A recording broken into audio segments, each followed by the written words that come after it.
Hey everyone! Tonight we're stepping into the sun-drenched, olive oil-soaked world of ancient Greece, a land famous for its philosophers, early democracy, and statues with a strong anti-pants agenda. But beyond the iconic tales of Plato, Spartan warriors, and shimmering temples lies a tougher reality. Because while Greece helped shape Western civilization, life for the average citizen was a daily grind. One most of us wouldn't last a week. And before we begin, please like and subscribe if you enjoy what I share here. Also, let me know in the comments where you're watching from and what time it is. It's always cool to see the global audience tuning in. Now, dim the lights. Maybe turn on a fan for some gentle background noise. And let's start this journey together. Welcome to ancient Greece, where your day begins not with an alarm clock, but with the sun turning your house into a slow-cooking oven. Your home is a modest one, made of sun-dried mud bricks or rough stone, with small windows and no glass. Just wooden shutters to keep out the goats and maybe some breeze if the gods are feeling generous. There's no insulation, no ceiling fan, and certainly no such thing as personal space, unless you count the corner where the family goat doesn't sleep. You rise early, not because you're disciplined, but because it's already too hot to stay horizontal. In the summer, the stone walls absorb heat like a sponge, and by sunrise, your little house is radiating it back into your bones. In winter, those same walls turn into a freezer, and you're basically wrapped in a sheet hoping not to become a statue of frostbite. You probably slept on a thin mat or a straw-stuffed mattress. No pillows, just a rolled-up cloak or maybe your arm. If you're lucky, the lice left you alone last night. But probably not. There's no running water.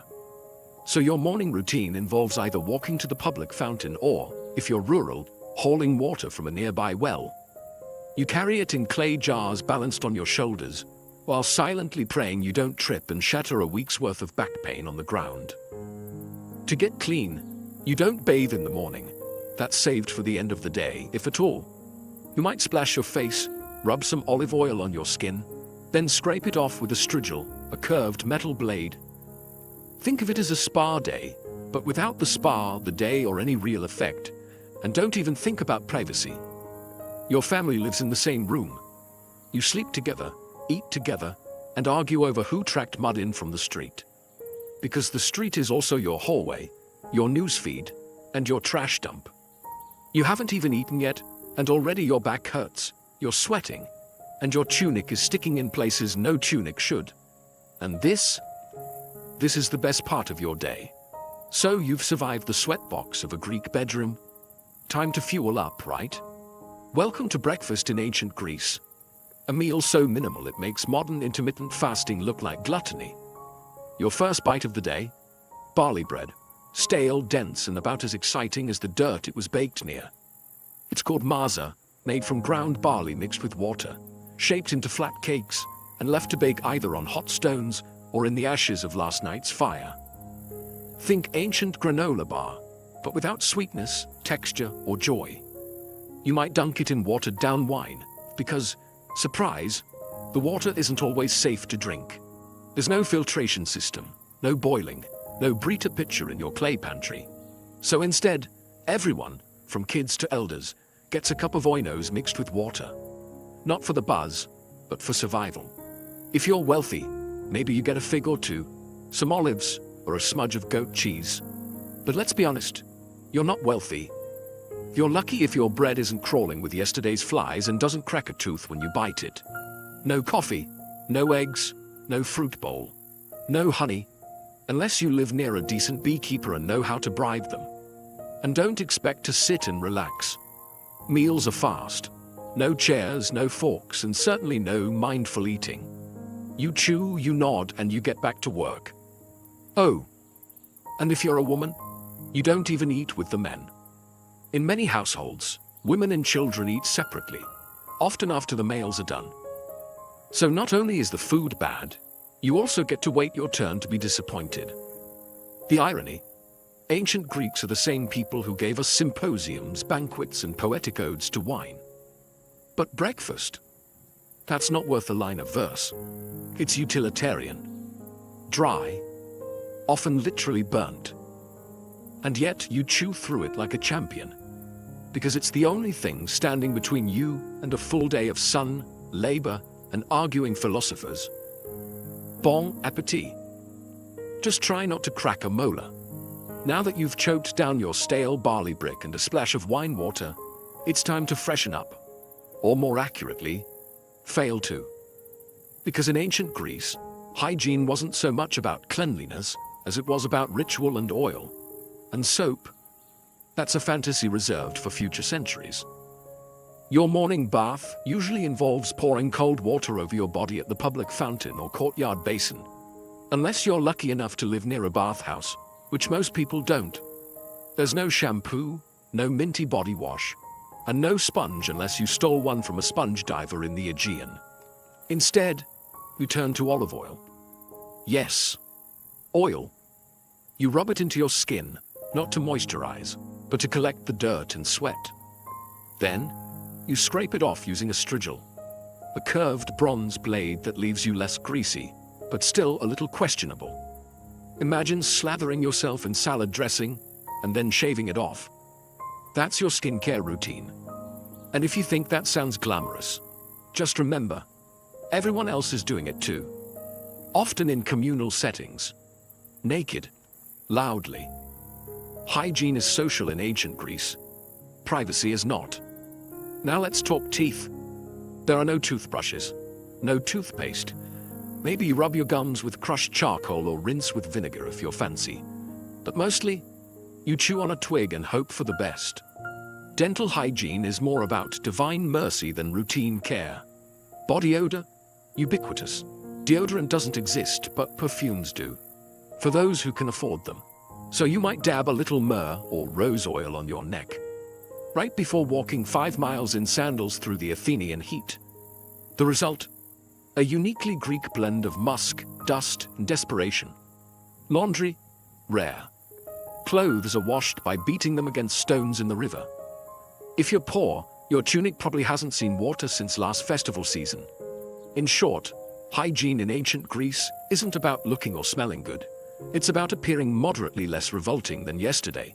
The oil and scrape method helps, but only so much when you're sweating in a tunic under a sun that's trying to kill you. So yes, ancient Greece gave us democracy, philosophy, and architecture.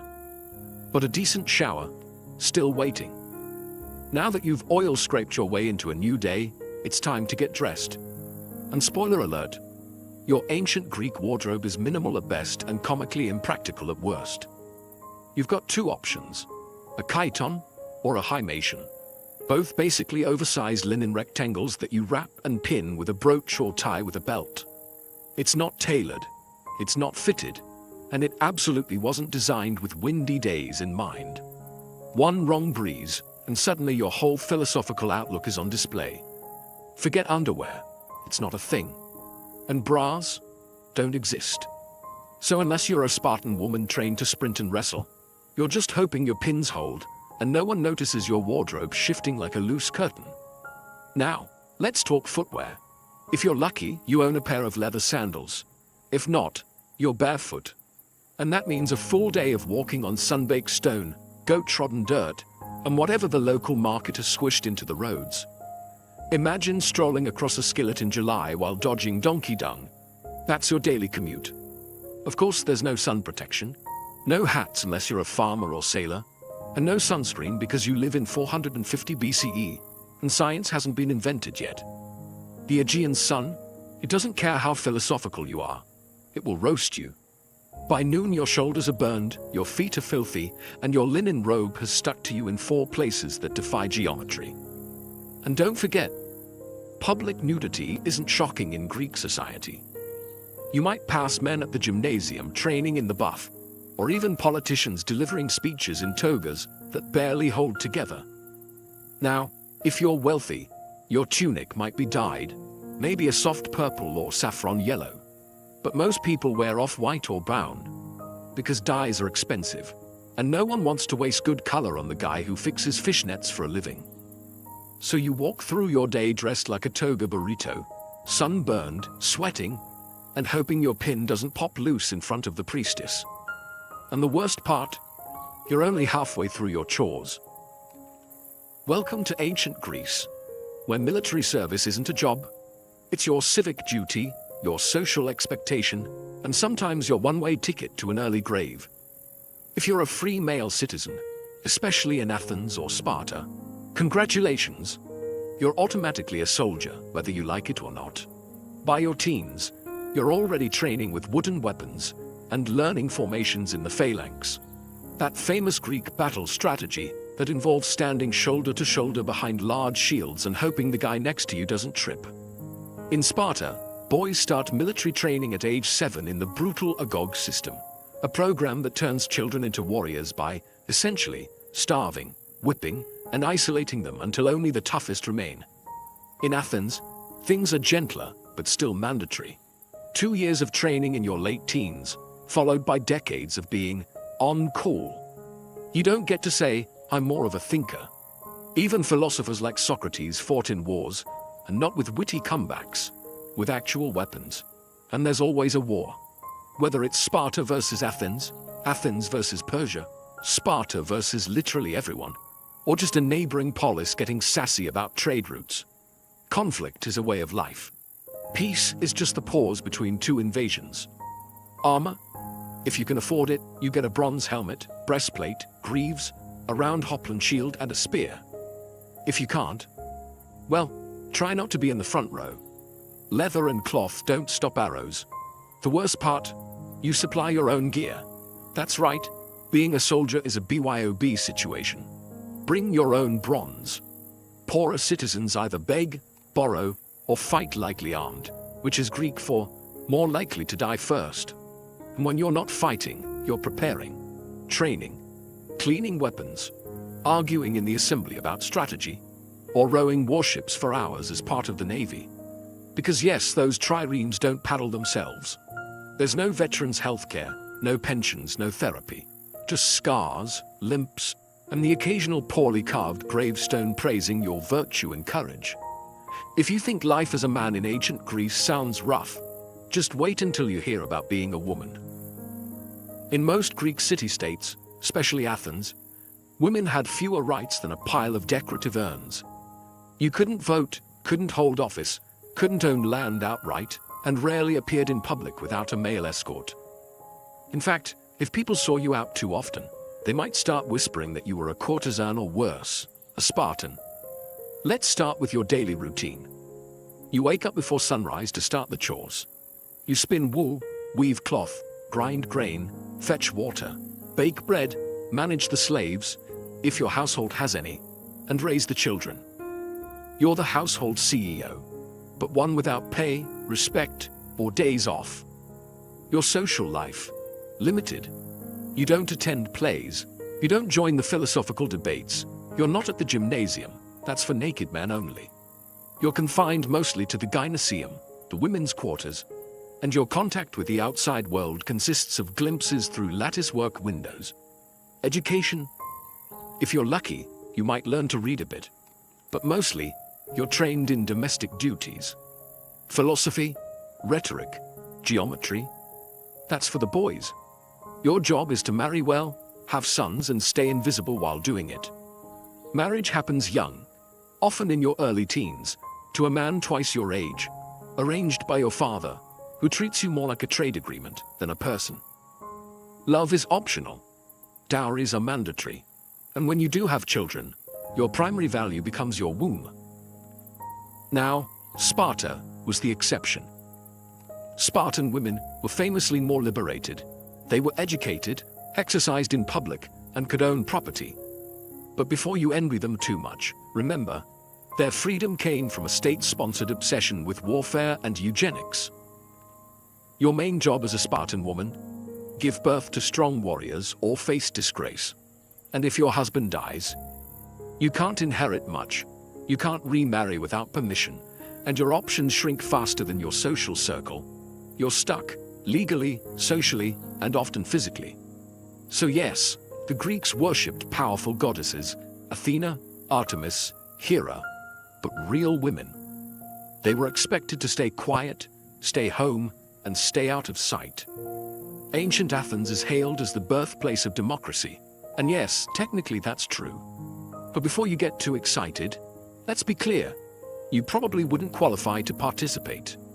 In fact, the majority of people living in Athens were completely excluded from the democratic process. To vote in the Athenian ecclesia, assembly, you had to be male born to Athenian parents, a citizen, over 18. That means women, foreigners, called metics, slaves and children, who made up nearly 90% of the population, had no political voice whatsoever. That's not democracy for the people. That's democracy for a very specific club of sunburned men in sandals. If you met the criteria, though, you didn't just vote. You were expected to participate constantly. Laws were proposed, debated, and passed in huge assemblies of thousands of citizens. There were no career politicians. Every eligible man was part legislator, part jury member, and part overconfident amateur. You could even be randomly chosen to serve in powerful positions, like running the treasury or serving on a jury, through a lottery system. Which sounds thrilling until you remember there were no qualifications. Your fishmonger might oversee military logistics one day. Your uncle, who still believes in sea monsters, might judge a murder trial tomorrow. And if someone got too powerful, too popular, or just annoyed people the wrong way, ostracism. Once a year, citizens could write a name on a broken piece of pottery, an ostracon, and vote to exile that person for 10 years. No trial, no defense, just go away, you're getting too famous. And yet, despite its flaws, Athenian democracy was revolutionary. It gave ordinary men a voice, well, some ordinary men, and laid the groundwork for future political systems. But make no mistake, it wasn't fair, and it wasn't inclusive. If you were a woman, silenced. A foreign-born resident who paid taxes, silenced. A slave building the Parthenon, definitely silenced. A philosopher who asked too many questions, possibly executed. Democracy was born in ancient Greece. But if you'd shown up expecting equal rights and inclusive politics, you'd have been escorted out of the assembly and told to bring your own ostracon.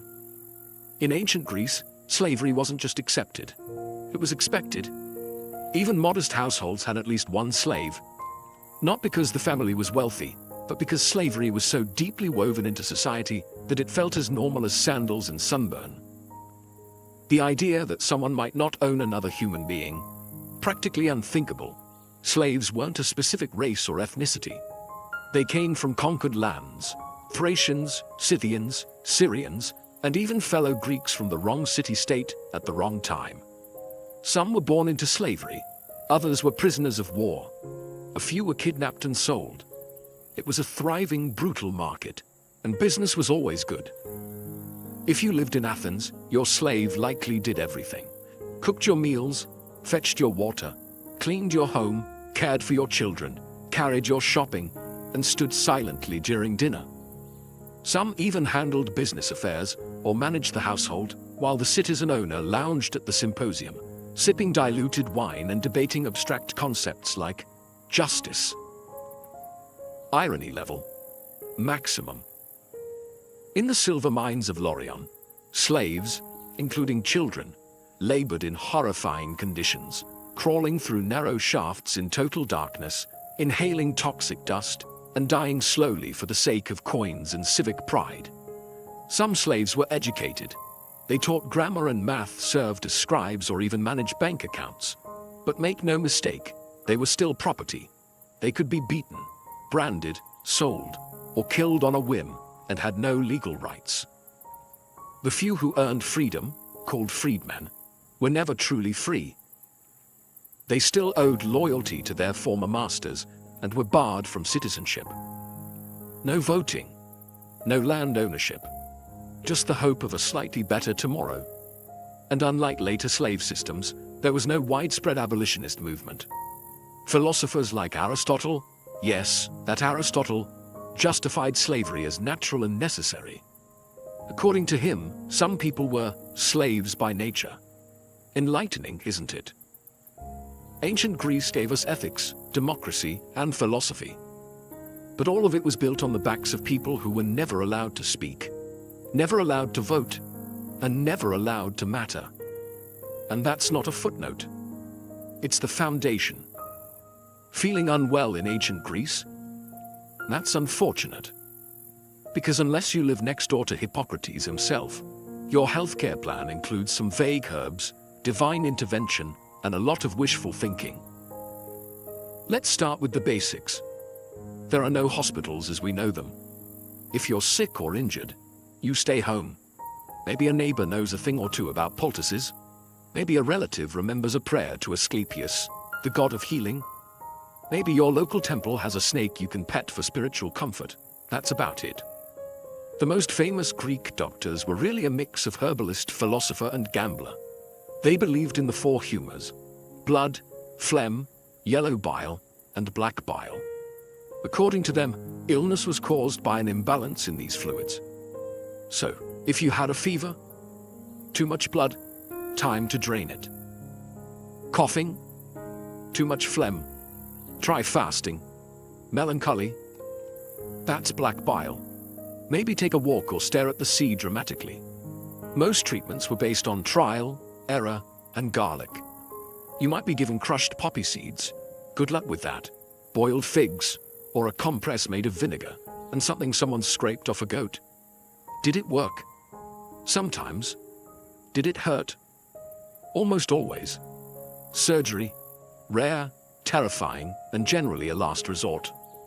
Without anesthesia or antiseptics, even a simple cut could go septic and kill you. Tools included iron knives, bone saws, and prayers. Lots of prayers. And if you needed something amputated, hope you brought a leather strap to bite down on. Midwives handled childbirth, which was dangerous even on the best days. Mortality rates for women and infants were tragically high. One bad birth, one stuck shoulder, one breech baby, and that was it. If you were wealthy, you might summon a traveling physician, someone with an actual scroll and some fancy oils. If you were poor, you relied on local knowledge, street remedies, and sheer resilience. Or you simply didn't recover. But hey, at least they believed in rest, clean air, and a balanced diet. So there's that. Ancient Greek medicine gave us the Hippocratic Oath, but it also gave us treatments like drink boiled cabbage water. So yes, healthcare in ancient Greece. Mostly herbs, hope, and hang on. In ancient Greece, theater wasn't just entertainment, it was a civic duty, a religious ritual, and sometimes a full-contact sport for the soul. Let's start with the good part. Theater was free for citizens, assuming you weren't a woman, slave, or foreigner, in which case, good luck seeing anything. You'd file into an enormous open-air theater carved into a hillside, like the great Theatre of Dionysus in Athens, shoulder to shoulder with thousands of other sweaty citizens. And you'd be there all day. Seriously, all day. The Dionysia festival ran from dawn until night, with back-to-back plays, tragedies, comedies, and satyr plays. No intermission, no snacks, and certainly no bathroom breaks, unless you counted a bush on the hillside. If you showed up late or acted out, you weren't just frowned at, you could be fined. The performances themselves, wild. Tragedies were emotionally gutting. Murder, madness, war, gods destroying families because of one bad decision made 3 generations ago. You didn't come to laugh, you came to weep in unison. Then came the comedies, which weren't exactly light-hearted family fare. These plays mocked politicians, philosophers, entire cities, and bodily functions with stunning precision. Imagine if Saturday Night Live and a college debate had a baby, then dressed it in a giant phallic costume and sent it on stage. Actors wore towering masks, platform shoes, and exaggerated costumes. All male, of course, even for women's roles. The chorus sang, danced, and shouted commentary, like an ancient Greek version of Twitter, only louder and wearing tunics. And this wasn't passive viewing. The audience was loud.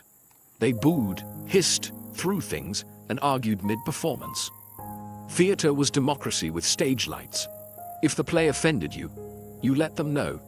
If it moved you, you shouted, wept, and maybe re-evaluated your life. At the end of the festival, a jury voted on which playwright won. Imagine spending 3 days crying over Orestes, only to find out some bawdy comedy with a talking pig god took the prize. That's ancient Greece for you. So yes, in the theater, you were never just watching. You were participating, and possibly throwing olives. So you've survived your tragic all-day theater binge. Now you wander into the agora, the bustling heart of the city, and stumble right into a man wearing a cloak, holding no shoes, and asking strangers, "What is justice?" Welcome to philosophy. It's everywhere, and it's not optional. In ancient Greece, particularly in Athens, philosophy was the local sport, and the champions were names we now associate with world-changing ideas. Socrates, Plato, Aristotle. Back then, though, they were just eccentric men who talked a lot and made other people feel stupid. Take Socrates. The man made a career out of asking questions that led nowhere and dismantling people's confidence in their own opinions. You might be minding your own business, buying olives or petting a stray goat, and he'd appear. Do you believe in truth? I guess. What is truth? Cue 3 hours of mental spiral and a desire to move to Sparta. He never wrote anything down. His student Plato did that. But Socrates left a lasting impression, partly because Athens eventually executed him for being too annoying. Officially, it was corrupting the youth and not believing in the gods. But let's be honest, he probably just wouldn't stop asking questions during dinner. Philosophy wasn't a cozy academic hobby. It was loud, confrontational, and weirdly athletic. Debates happened in public spaces. They were spontaneous, intense, and often ended in hurt feelings or deep existential crises. No microphones, just voices, hands, and enough ego to fill the Parthenon. And if you thought you could just watch, think again. Philosophers loved drawing in random bystanders. You didn't walk past Plato's academy. You were absorbed into it. You said one thing slightly wrong and suddenly became the day's example of unexamined life. Even kids weren't safe. Aristotle tutored Alexander the Great, a teenager who later conquered half the known world. Imagine your high school civics teacher handing you a globe and saying, "Go fix this." So yes, philosophy gave us logic, ethics, science, and political theory.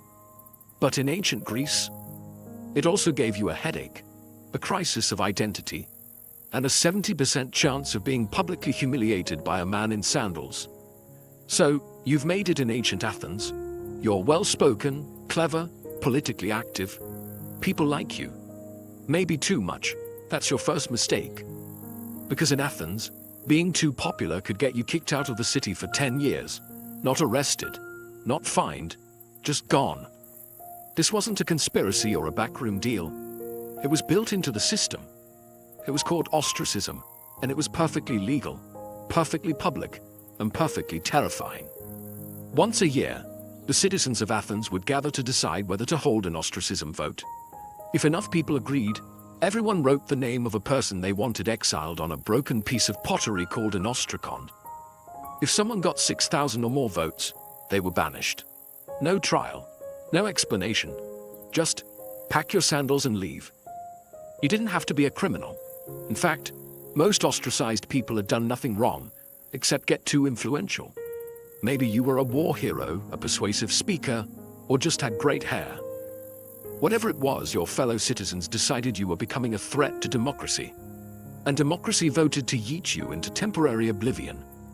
And here's the twist. It wasn't permanent. Ostracism lasted 10 years, after which you could come back like nothing happened. Your property was untouched. Your citizenship remained. No grudges. Just a decade-long vacation you didn't ask for. Some famous Athenians were ostracized. Aristides the Just was so well-liked that someone allegedly voted against him just because they were sick of hearing how virtuous he was. Brutal.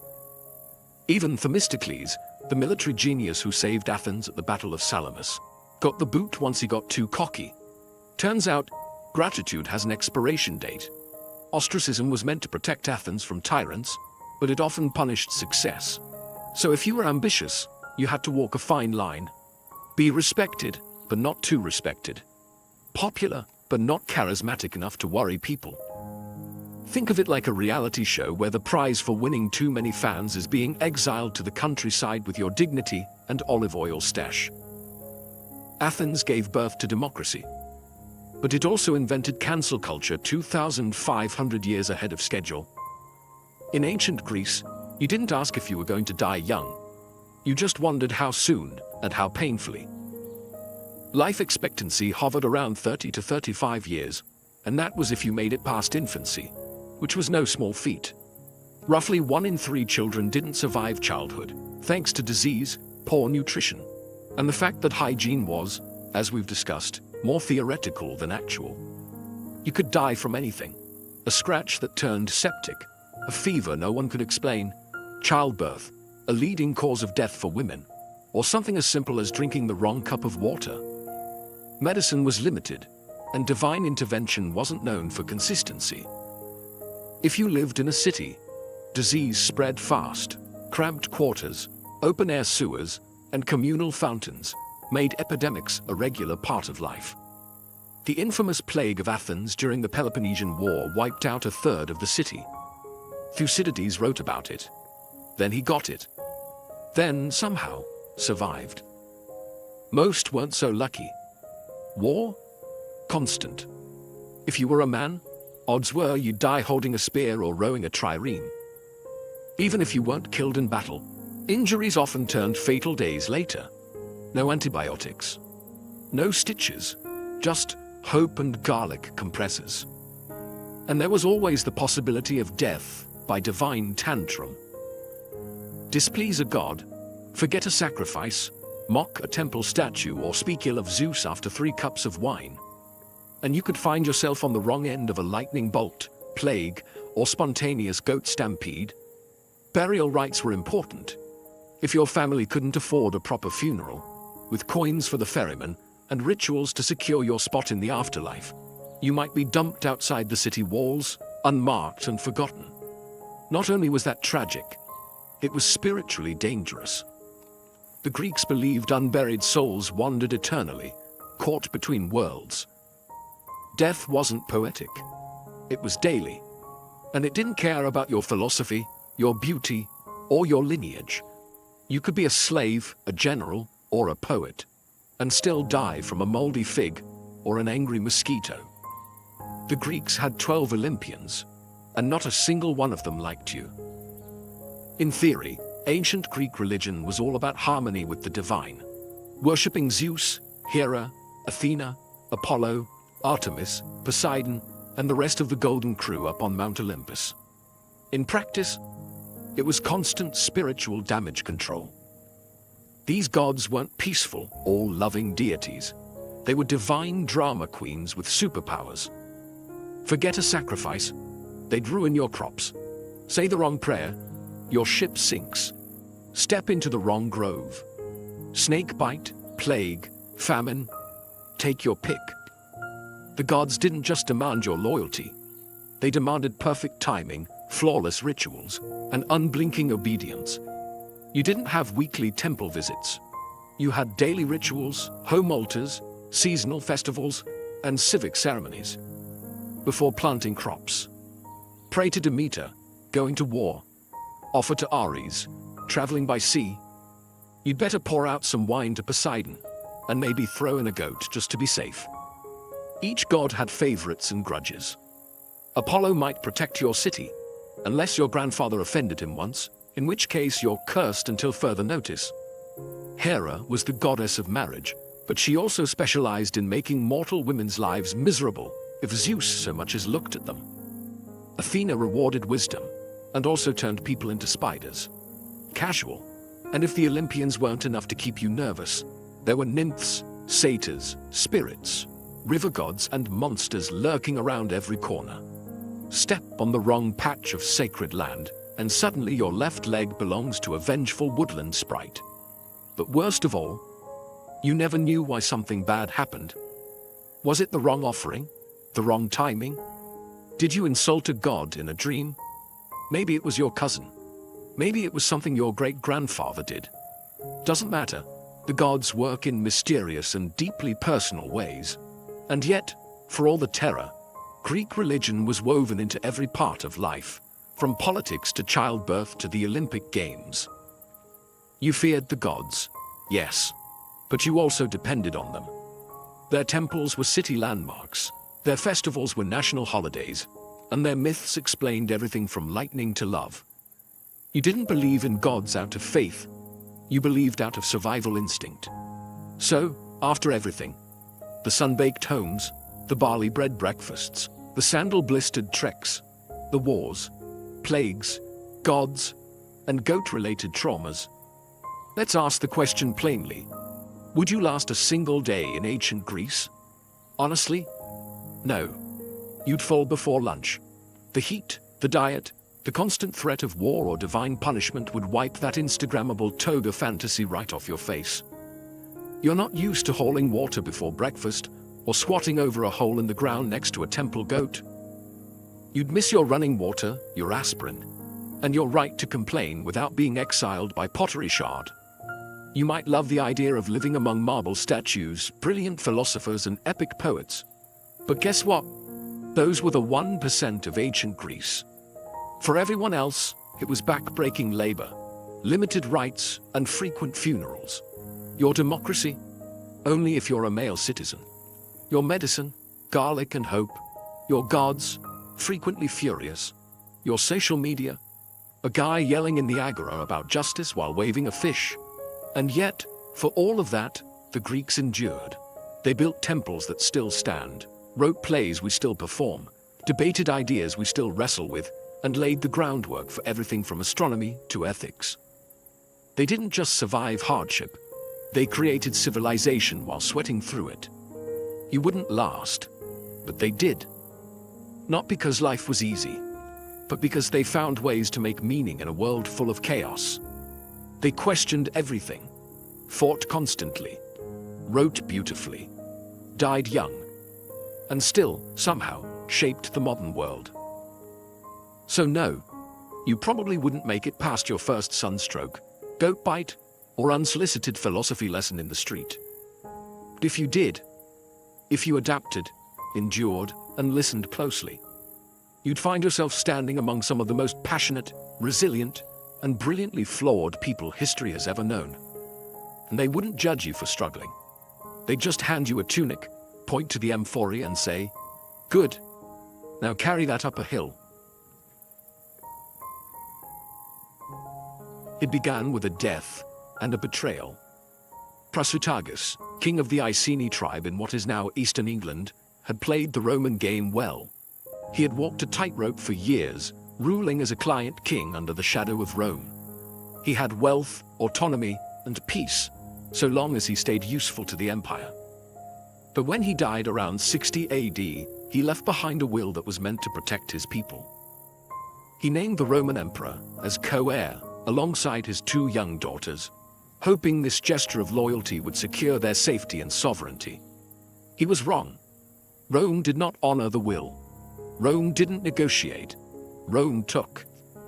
Without hesitation, the Roman authorities annexed the Iceni kingdom outright. Their soldiers stormed in and claimed everything: lands, livestock, homes, and treasures. But the theft of wealth wasn't the worst offense. It was what they did next that turned a political insult into a personal hell. They flogged the queen, Boudica, in public, not just to humiliate her, but to send a message. You are nothing. And if that wasn't enough, they violated her daughters in front of her. This wasn't just a crackdown. It was psychological warfare, the kind meant to break a people's spirit. But it didn't break Boudica. It forged her. Rome believed it had crushed a minor tribal woman beneath its boot. What it had done was awaken a lioness, a queen who would take her pain and reshape it into vengeance, a mother whose rage would soon set cities ablaze, a woman who would remind Rome that even empires bleed. Word of the atrocity spread quickly through Britannia. Other tribes listened. They remembered their own humiliations, their own land losses, their own sons killed in Roman campaigns. Rome thought the tribes divided, scattered. But in that moment, they had one thing in common: Boudicca's fury. What began with Rome violating one queen would soon end with the empire reeling in fear. They had broken a treaty, broken a family, and in doing so, broken the illusion of Roman invincibility in Britannia. This wasn't just a mistake. It was the spark that would ignite one of the most ferocious revolts Rome ever faced. If Rome expected Boudicca to fade into silence, they misunderstood everything about her. Boudicca wasn't born to obey. She was born to lead.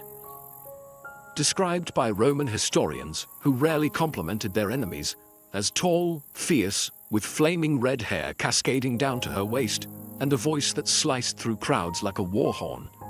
She wasn't just a queen by blood. She was a symbol. And now, she was a threat. But before she became that threat, she became something deeper. A mother, with nothing left to lose. Roman brutality had tried to erase her dignity, her children's future, and her people's pride. But Boudicca refused to be a victim. She understood what Rome feared most wasn't an army. It was unity. And so she began to forge it, one tribe at a time. First, the Trinovantes. They had once been powerful before Rome crushed them under taxes, land seizures, and slave labor. When Boudicca spoke, she didn't speak like a diplomat. She spoke like a warrior mother, scarred but unbroken. She reminded them of their ancestors, of their gods, and of the earth they no longer owned. Her pain was their pain, her rage, theirs too. Then the other tribes began to listen. The Corieltalvi, the Cornovi, even some of the Brigantes. Her cause was no longer about vengeance. It became a holy mission, to cleanse Britannia of Roman arrogance. She didn't promise safety, she promised glory, and death with honor, if it came to that. And they followed her.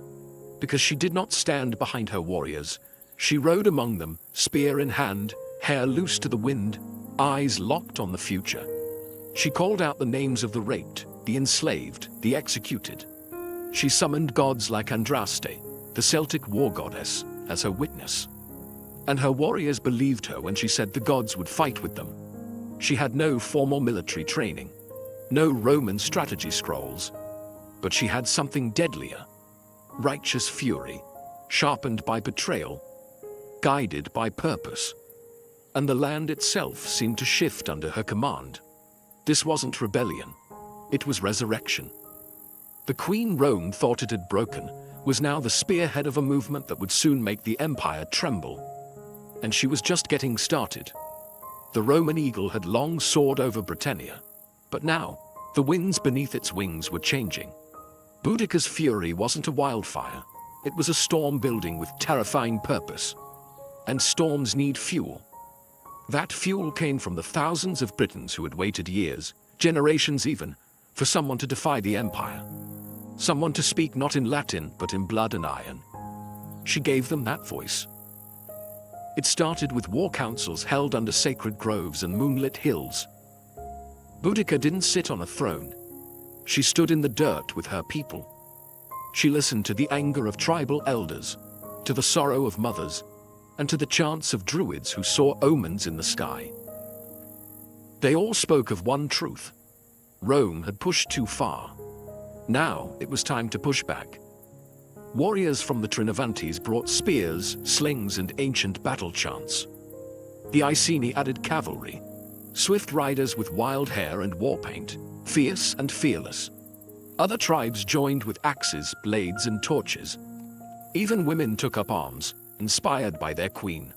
This wasn't just an army forming, it was a resurrection of Celtic identity. But Rome had trained legions, professional soldiers, armored, disciplined, and lethal. Boudicca had to make up for that with numbers, knowledge of the land, and something Rome could never teach: hatred forged in humiliation. Soon, Boudicca's army swelled to tens of thousands. Farmers became warriors, hunters became assassins. Former Roman slaves and mistreated tribal allies switched sides. These weren't soldiers who fought for pay. They fought for memory, revenge, and the right to raise children without chains. She gave a speech, her first of many. Roman historians would later record her words, albeit with their bias. But what echoes through time is clear. She vowed to win or die. There would be no surrender, no submission, no turning back. Then came the first target, Camulodunum, once a British stronghold, now a Roman colony littered with temples, statues, and villas. The Temple of Claudius stood as an insult, a shrine to the emperor who had conquered them. To Boudica and her warriors, it was not sacred. It was a provocation, and it would be the first to fall. The tribes were no longer whispering rebellion. They were marching toward it, armed with fury, and led by a queen who refused to kneel. Camulodunum never stood a chance. The once proud Roman colony had become a symbol of everything Boudica's people despised. Its streets echoed not with tribal chants, but with Latin commands. Its buildings rose atop sacred ground, and towering over it all was the Temple of Claudius, a marble mockery built with forced labor, praising the emperor who had subjugated the Britons. To Rome, it was a monument. To Boudica, it was a target. She gave the order. What followed wasn't a siege, it was an execution. Her army descended like a tidal wave. Roman settlers, many of them veterans who had bullied and taxed the local tribes, were caught off guard. The city had no proper walls. The few Roman soldiers stationed there were poorly prepared, expecting peace, not war. They tried to hold the temple, barricading themselves inside, believing it could endure a siege. It didn't. Within 2 days, Boudica's forces breached it. The streets ran red. They spared no one. Men, women, and children were slaughtered. Boudica's war wasn't just military, it was personal. Her warriors destroyed Roman statues, burned villas, and turned their rage onto the very symbols of occupation. The temple was set ablaze, its roof collapsing in a firestorm that lit the sky for miles. Survivors were rare, and those who did escape carried tales of horror that chilled Roman blood. The fury wasn't random. It was deliberate. These were people who had seen their homes taken, their gods mocked, their daughters sold. Now they were reclaiming what had been stolen, with interest. Roman officials sent pleas for help to Governor Suetonius, who was hundreds of miles away in Wales, suppressing another rebellion. But by the time he heard of Camulodunum's fall, it was already ash and smoke. A colony destroyed, its citizens dead, and the flame of rebellion rising higher. Boudica didn't stay to celebrate. There was no time. She knew Rome would respond, and hard. So she pressed on, knowing that each victory brought her momentum. Her next destination was a city larger, richer, and even more vulnerable. Londinium. If Rome hadn't taken her seriously before, they would now. Camulodunum was the beginning. But it wasn't revenge yet, not until the empire's beating heart in Britannia felt the fire. Londinium was the jewel of Roman Britannia. Founded just 17 years earlier, it had grown into a thriving hub of trade and administration. Merchants from across the empire filled its markets. Officials conducted imperial business under tiled roofs. Wealth flowed through its streets like water. But as Boudica's army marched ever closer, that wealth turned into panic. Governor Suetonius, having rushed back from Wales with a small force, arrived just ahead of the rebellion. He looked at Londinium, crowded, sprawling, defenseless, and made a brutal decision. He abandoned it. The Roman legions stationed elsewhere were too far to help. Suetonius couldn't risk his limited troops in a city that couldn't be defended. So, he withdrew, taking with him those who could flee. He left behind the old, the sick, the stubborn, and those too slow to believe a woman-led army could bring down Rome. They would learn otherwise. Boudica's forces swept into Londinium like a thunderclap. There were no walls to scale, no gates to breach. The city was open and she made it bleed. Her warriors tore through streets with the rage of generations.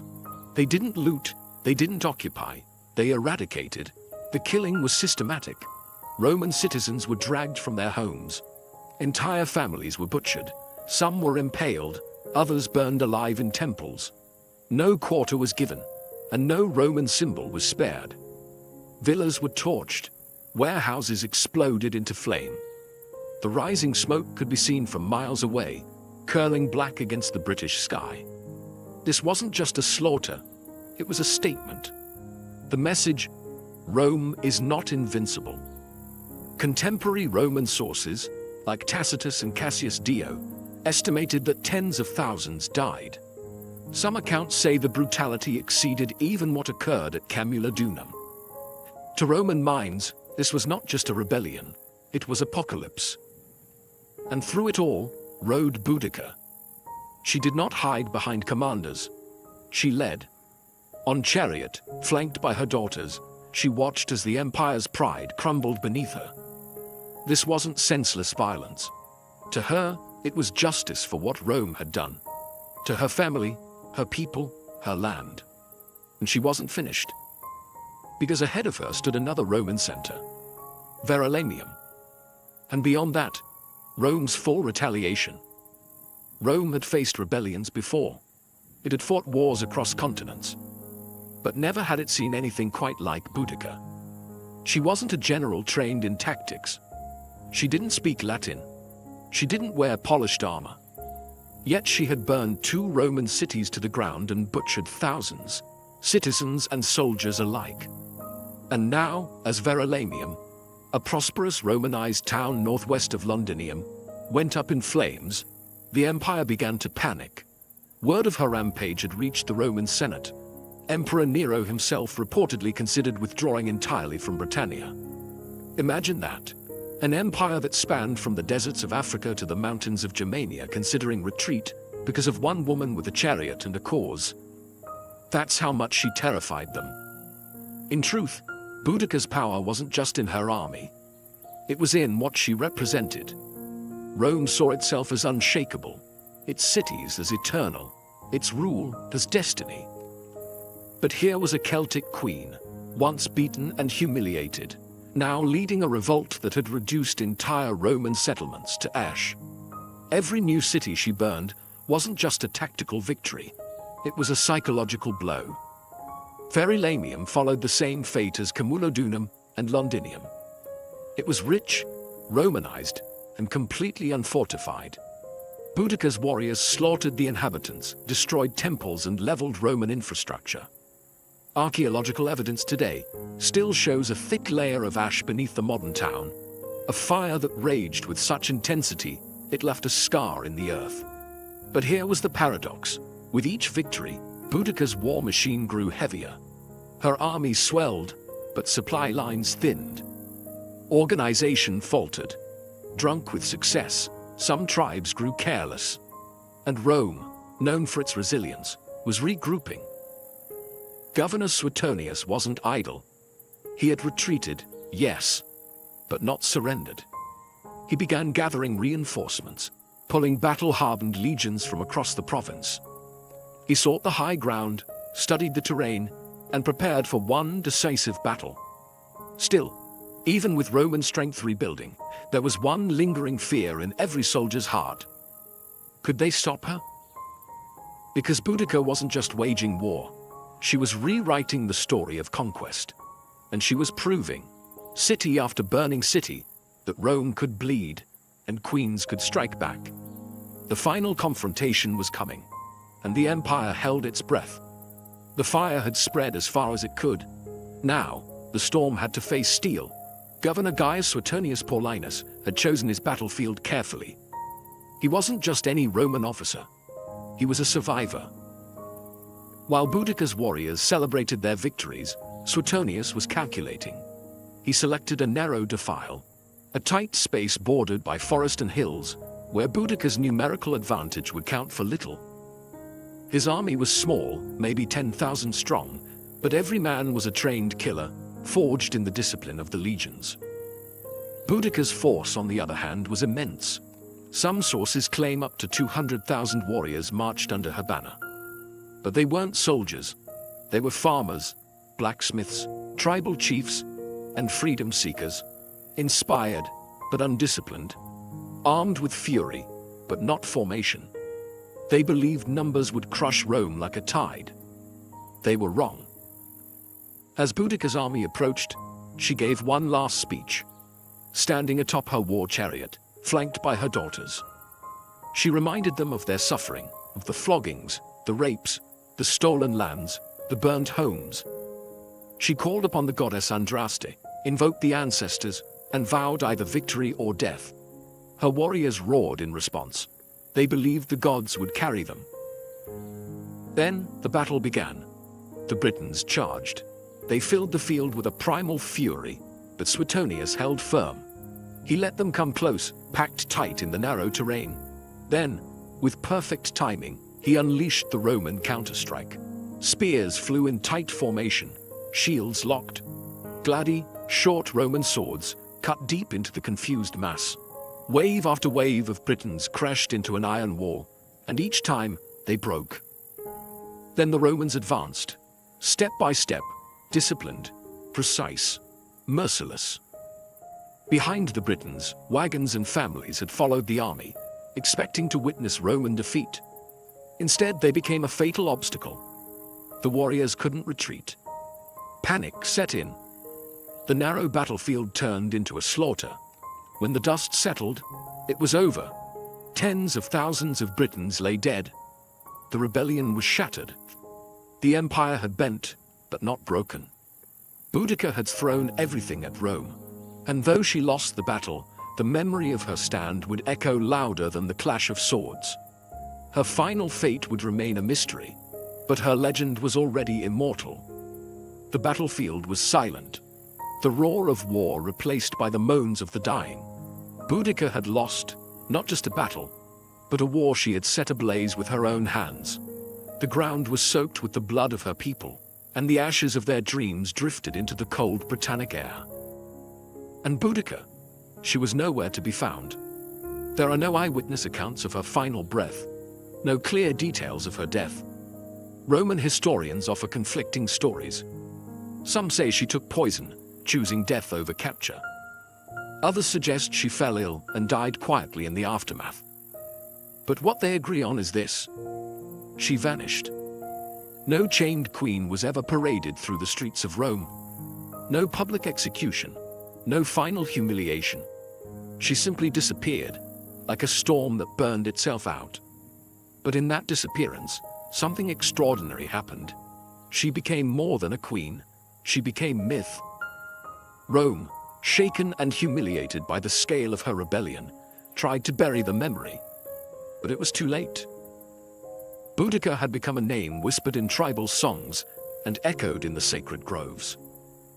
To the Britons, she was not a defeated rebel. She was a martyr, a goddess of war and vengeance, a mother who had stood against the world's most powerful empire and made it bleed. Even among the Romans, there was reluctant respect. Tacitus, though Roman to the bone, painted her not as a barbarian, but as a formidable leader wronged by the arrogance of empire. Cassius Dio wrote of her commanding presence and terrifying speeches. They feared her, yes, but they also admired her resolve. And across the centuries, Boudicca refused to die. She would rise again in Victorian statues, in poems by Tennyson, in history books, in school lessons. She became a symbol of defiance, especially to women who saw in her story a fire that couldn't be extinguished.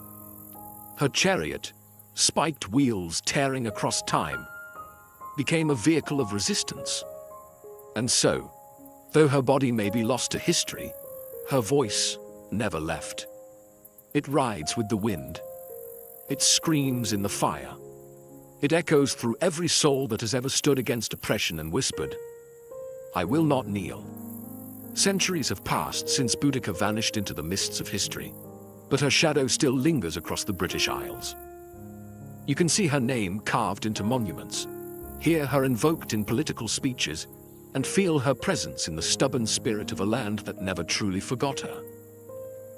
In London, near Westminster Bridge, a bronze statue shows her standing tall on a war chariot, flanked by her daughters. eyes set on the horizon, wheels raised in defiance. Below her, traffic hums and tourists wander, unaware that they walk in the echoes of her rebellion. But her legacy isn't just about statues. It's about what she represents. Boudica became more than the sum of her battles. She became an eternal question asked of every empire, every oppressor, every ruler who forgets the power of the people. What happens when the silenced rise? She was not perfect. Her revolt was marked by bloodshed and massacres. Tens of thousands died at the hands of her warriors. But history isn't written by saints. It's carved by those who dare to resist. And resistance, by its nature, is rarely clean. Still, what makes Boudica endure is not just her war against Rome. It's the fire she lit in the human imagination. A woman who lost everything and still stood tall. A queen who refused to be defined by the empire that tried to break her. A mother who turned her grief into a sword. Modern historians continue to debate her exact role, her decisions, her motives. But ask any Briton who Boudica was, and they won't recite footnotes.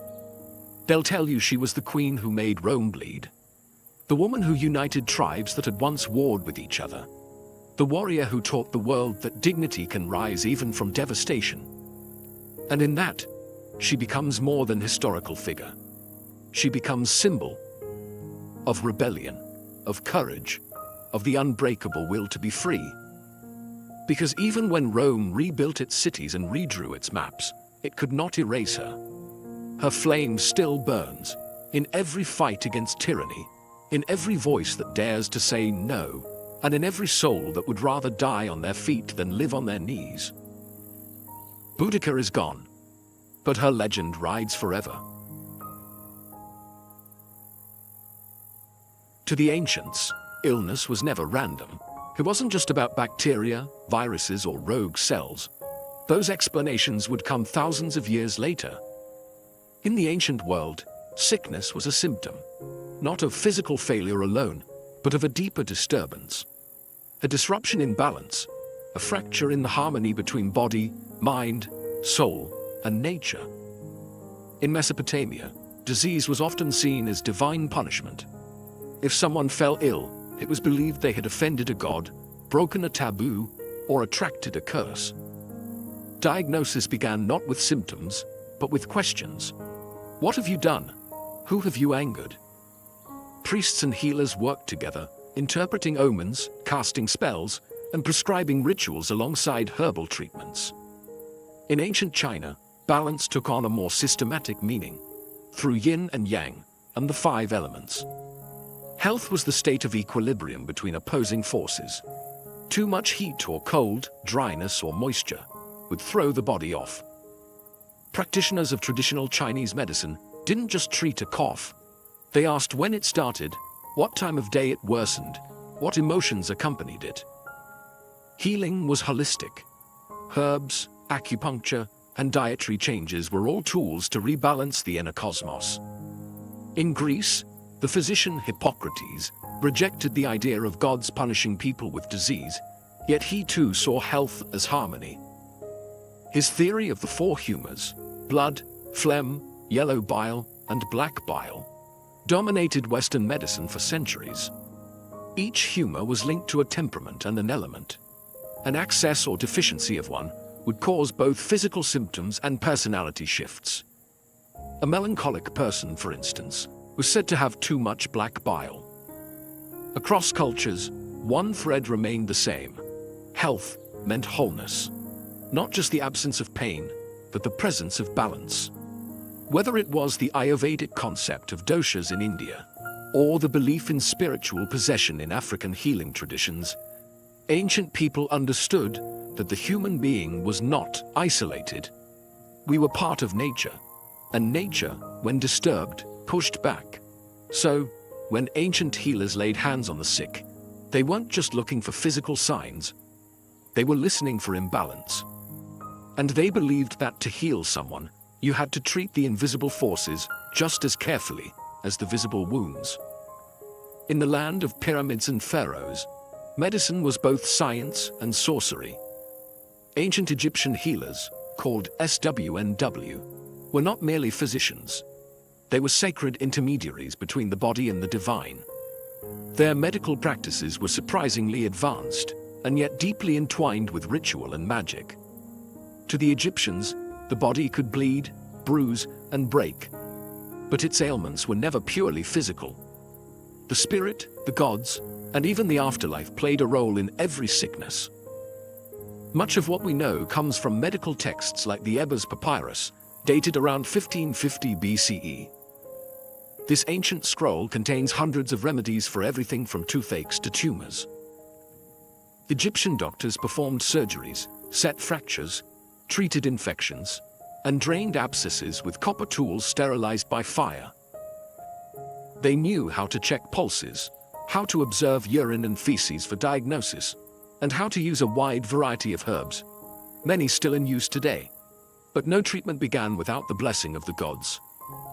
Thoth, the god of wisdom, was believed to have gifted humanity the secrets of healing. Sekhmet, the lion-headed goddess of war and plague, was both feared and prayed to. She could unleash epidemics or grant recovery. Spells were often recited over a patient as herbs were applied. Words held power. Incantations weren't empty phrases, they were medicine in sound form. One of their greatest tools was honey. It was used as an antiseptic long before bacteria were understood. Wounds were bandaged with it, sometimes combined with resin or lint. Garlic and onions were prescribed for heart health. Castor oil served as a laxative. Even moldy bread was pressed into infected wounds, a primitive antibiotic, centuries ahead of its time. Egyptian doctors treated not only commoners, but also royalty. Their skills were respected across borders. Neighboring civilizations would seek out Egyptian physicians for difficult cases. They were, in a way, early specialists. Some focused on the stomach, others on the eyes, or even on spiritual afflictions. But in all their knowledge, there was no separation between the physical and the sacred. A fever might come from the Nile's mosquitoes, or from an angry ghost.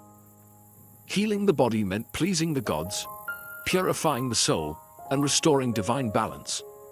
To the ancient Egyptian, a healer's true role wasn't just to cure the illness. It was to restore cosmic order. Long before modern medicine emerged, India was already writing its own story of healing. One that viewed the human body not as a machine, but as a reflection of the cosmos. This ancient system is known as Ayurveda, a Sanskrit word meaning the science of life. Rooted in the Vedic tradition, Ayurveda is more than just a medical practice. It's a philosophy, a way of living in harmony with nature, seasons, and spirit. Central to Ayurveda is the concept of three doshas, Vata, Pitta, and Kapha. Each represents a unique combination of the five elements: earth, water, fire, air, and ether. Vata governs movement, Pitta controls transformation, like digestion, and Kapha manages structure and stability. Everyone is born with a unique balance of these doshas. Illness, according to Ayurveda, arises when this balance is disturbed by poor diet, stress, environment, or lifestyle. Ayurvedic texts like the Karaka Samhita and Sushruta Samhita date back over 2,000 years. These detailed manuals offer not just herbal remedies, but guidance on surgery, obstetrics, psychology, and even ethics for physicians.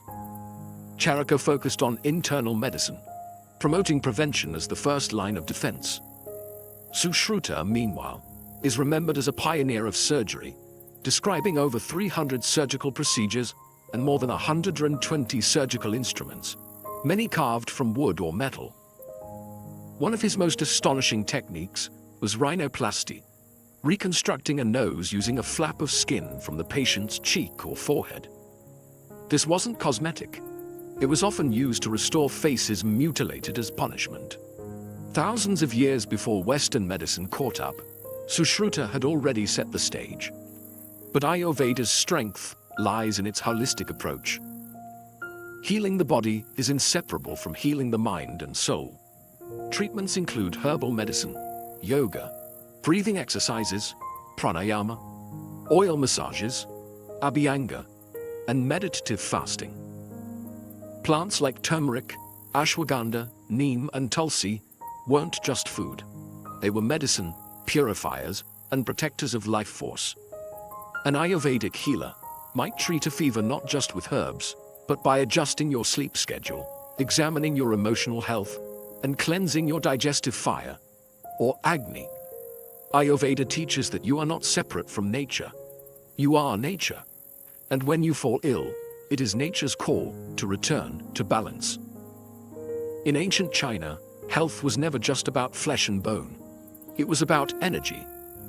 The invisible, vital force called qi, pronounced chi, flowed through every living being. And the key to wellness was ensuring that qi moved freely, without blockage or excess. This foundational idea would shape one of the oldest continuous medical systems in the world, traditional Chinese medicine, or TCM. To understand illness, ancient Chinese physicians first had to understand nature itself. They observed the rhythms of the seasons, the phases of the moon, the behavior of animals, and the turning of the cosmos. From these patterns emerged two core principles: yin and yang, and the five elements: wood, fire, earth, metal, and water. Yin and yang represented balance in all things. Yin was cool, dark, passive, internal. Yang was hot, bright, active, external. Every organ, emotion, and function of the body was classified under these opposing but complementary forces. Health, then, was a dynamic balance between them. A fever wasn't just a rise in temperature, it was an excess of yang. Fatigue might signal a depletion of yin. Diagnosis was an art. Physicians didn't rely on tools, they relied on the senses. They examined the tongue, felt the pulse at multiple positions, listened to the tone of the voice, and asked questions about dreams, emotions, and bowel movements. Every detail offered insight into the balance, or imbalance, of qi. To restore health, they turned to a vast toolkit. Acupuncture, the insertion of fine needles into precise points along the body's meridians, was used to unblock qi and restore flow. Moxibustion, the burning of the mugwort herb near these points, was used to warm and stimulate circulation. Cupping, herbal formulas, qigong exercises, and strict dietary adjustments all played vital roles. The ancient text, Huangdi Neijing, or the Yellow Emperor's Inner Canon, compiled around 2,000 years ago, remains the foundation of TCM today. It didn't just list diseases, it explored causes, prevention, and lifestyle. It taught that emotions like anger, grief, and fear could disrupt organs, and that healing required emotional balance as well as physical remedies.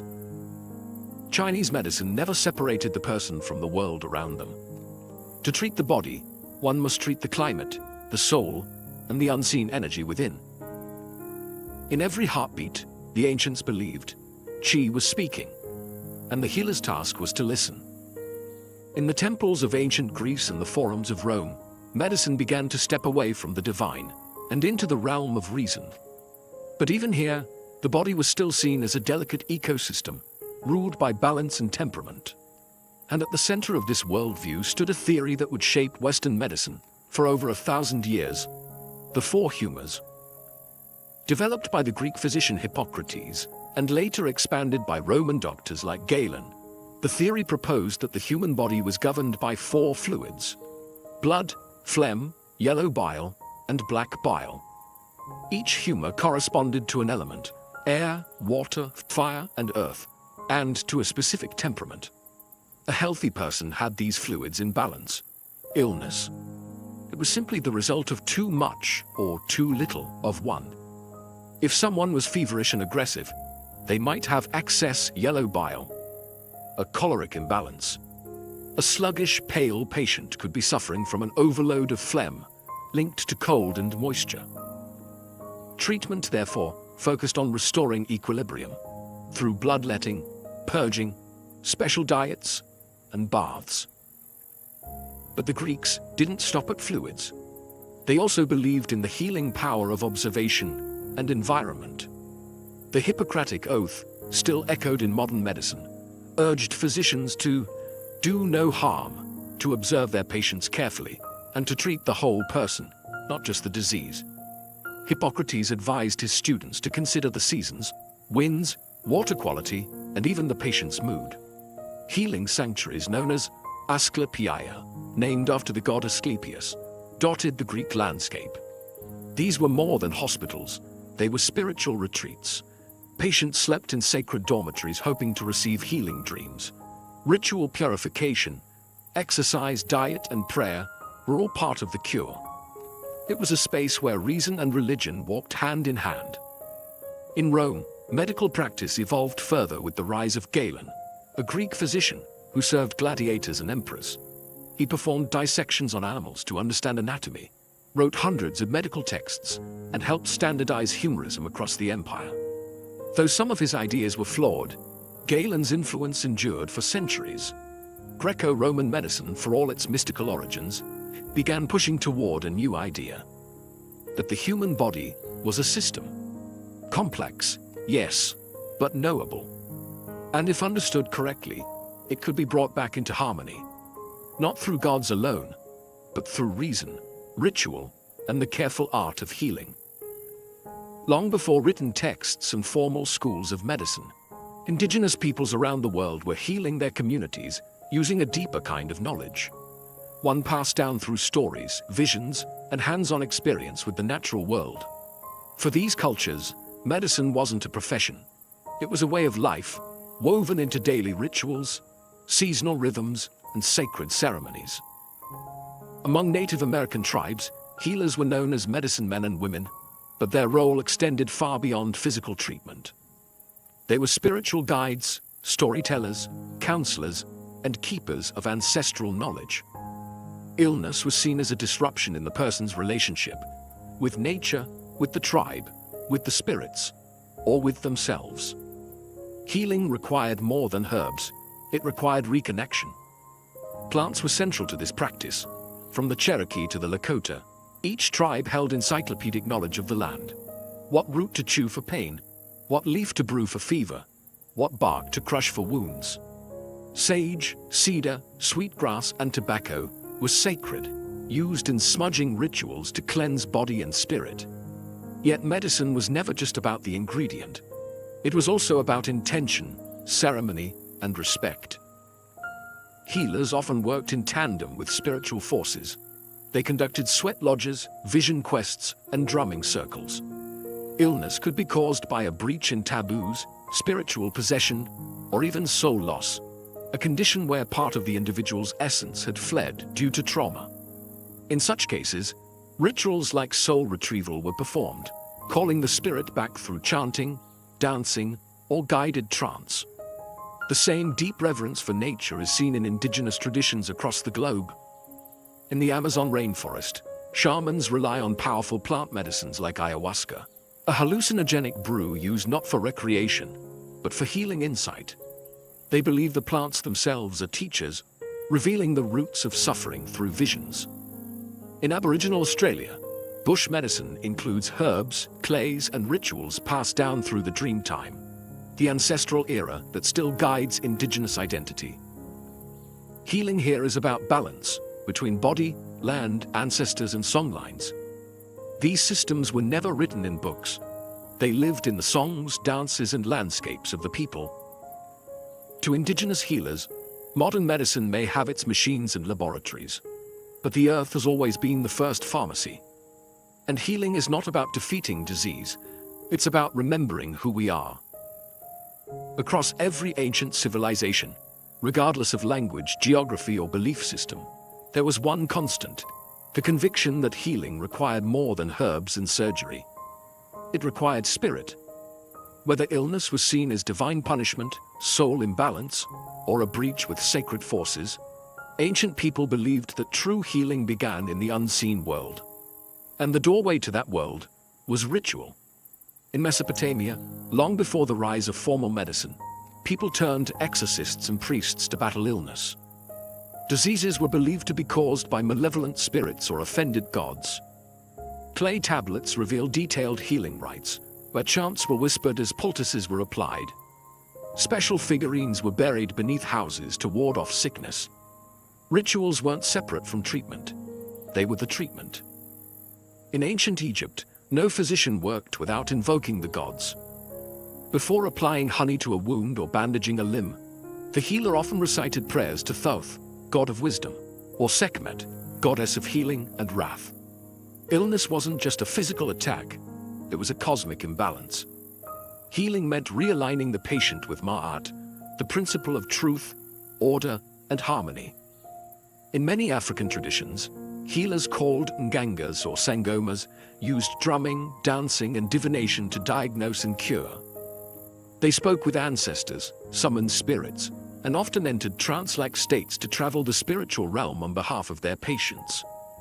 Herbs were important, but the unseen world was always consulted first. Even in classical Greece, ritual played a role. In the Asclepiae, sacred healing temples, patients underwent rituals of purification, fasting, and prayer. At night, they slept in enkoimateria, dreaming beneath statues of Asclepius, the god of healing. These dreams were interpreted by temple priests to guide treatment. Ritual wasn't superstition. It was structure. It gave shape to suffering, a language to pain, and a sense that the illness had meaning. Through symbolic acts, people could transform fear into hope, isolation into connection, and chaos into control. And more than that, it reminded them that they were not alone. Even today, science studies the placebo effect, the power of belief, the healing impact of intention. The ancients didn't need the data. They already understood. Sometimes, a word spoken in reverence can heal deeper than any blade. Because not all wounds are visible, and not all medicine is made of matter. When we think of ancient surgery, we often imagine crude tools, trembling hands, and unbearable pain. But the truth is far more impressive and more human. Across the ancient world, surgery was practiced with surprising precision. These early healers didn't have anesthesia, X-rays, or antiseptics. But they had skill, courage, and a remarkable understanding of the body, earned through generations of observation, trial, and often brutal necessity. In India, the Sushruta Samhita, written over 2,000 years ago, detailed more than 300 surgical procedures. Its author, Sushruta, is considered the father of surgery. He described techniques for removing tumors, setting bones, repairing hernias, and even reconstructing noses, a form of plastic surgery. His tools were sharp, varied, and carefully categorized. Forceps, scalpels, probes, and needles, many made of iron or stone. Sushruta emphasized hygiene, surgical preparation, and the importance of understanding anatomy through dissection. Though this was often limited to animals, his surgical wisdom spread far beyond India, influencing both Islamic and Western practices centuries later. In ancient Egypt, surgical knowledge blended with ritual.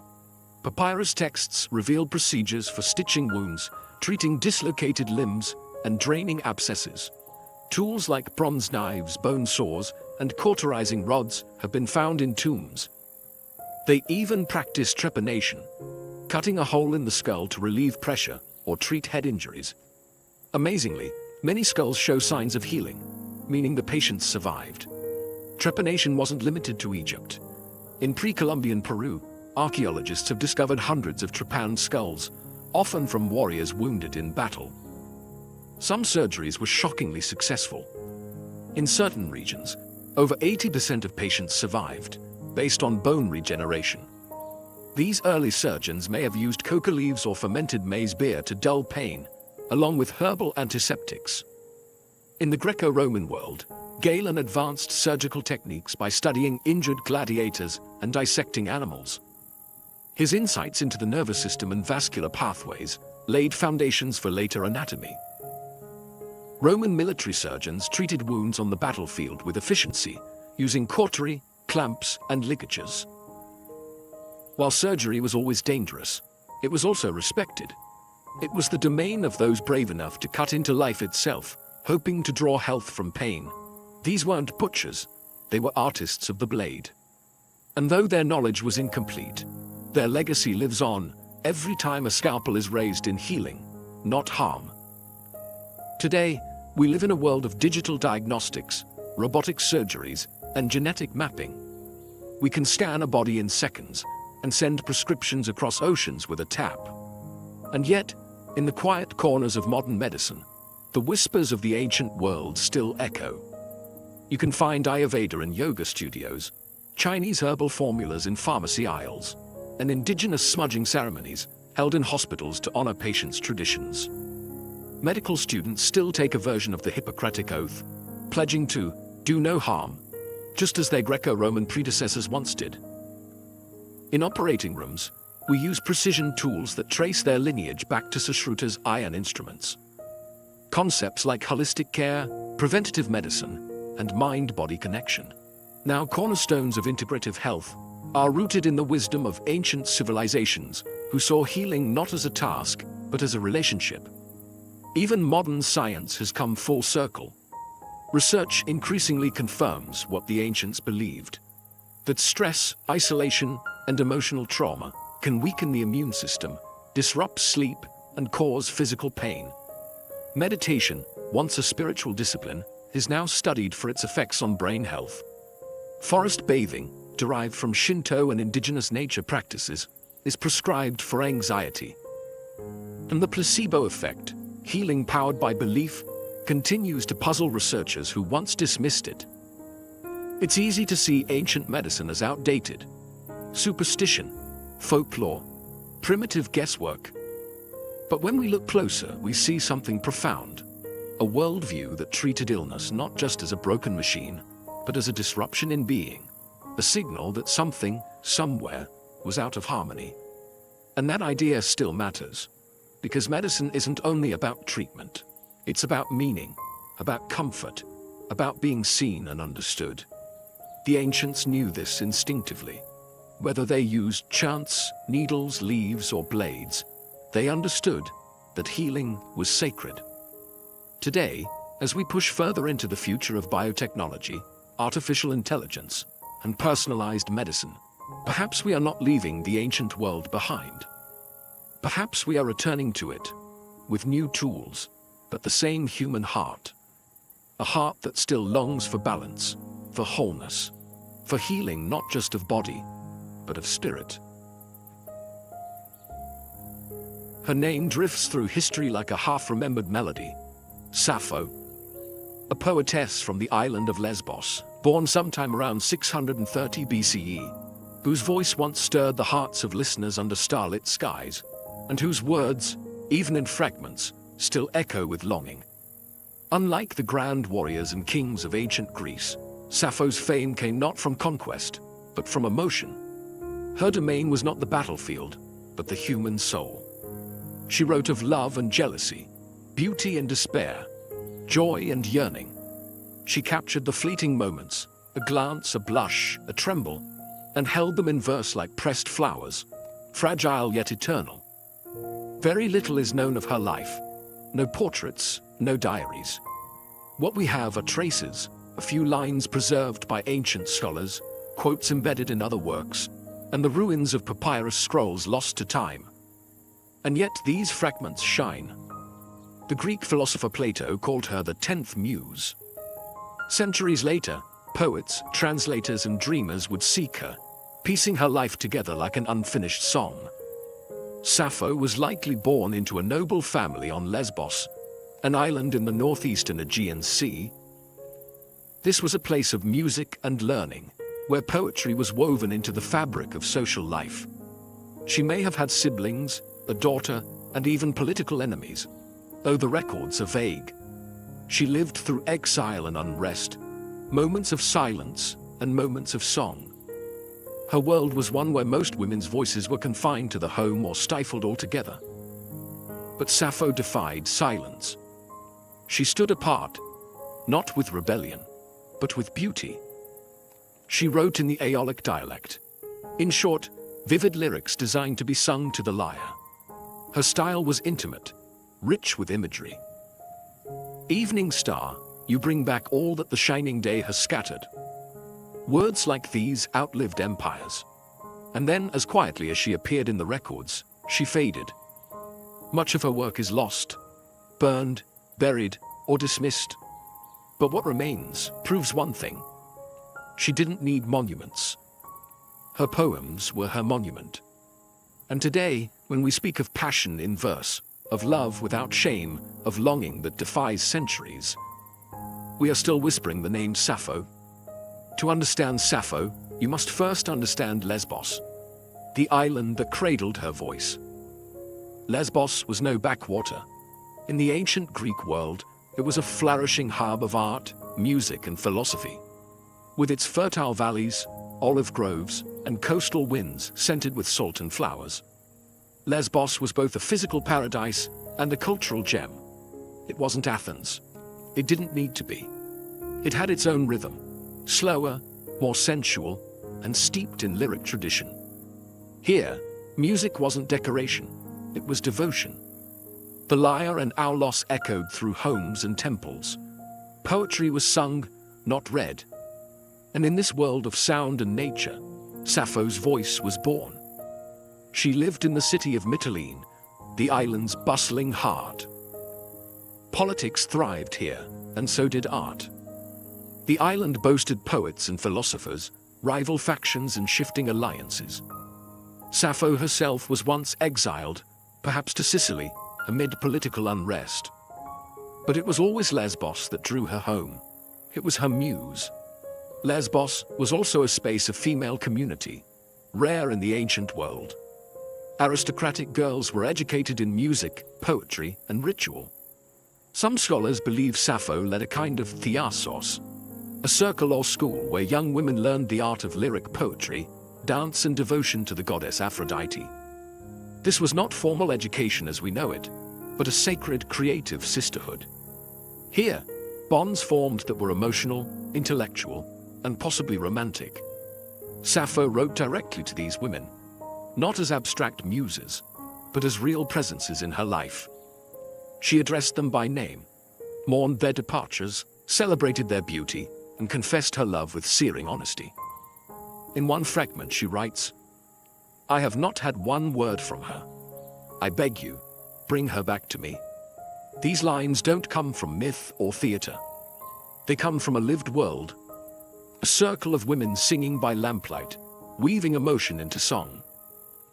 And though time would later distort her legacy, framing it with scandal or speculation, Lesbos was the soil from which her truth grew. Not just a location on a map, but a cultural cradle of passion, artistry, and female expression. Sappho didn't just live on Lesbos. She became Lesbos, its breath, its heart, its voice.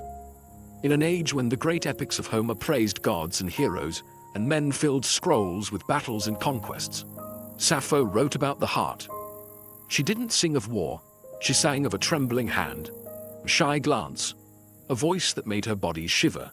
She was one of the first poets in Western history to write in the first person, I, not just narrating events but feeling them. And what she felt was love, longing, jealousy, tenderness, and desire.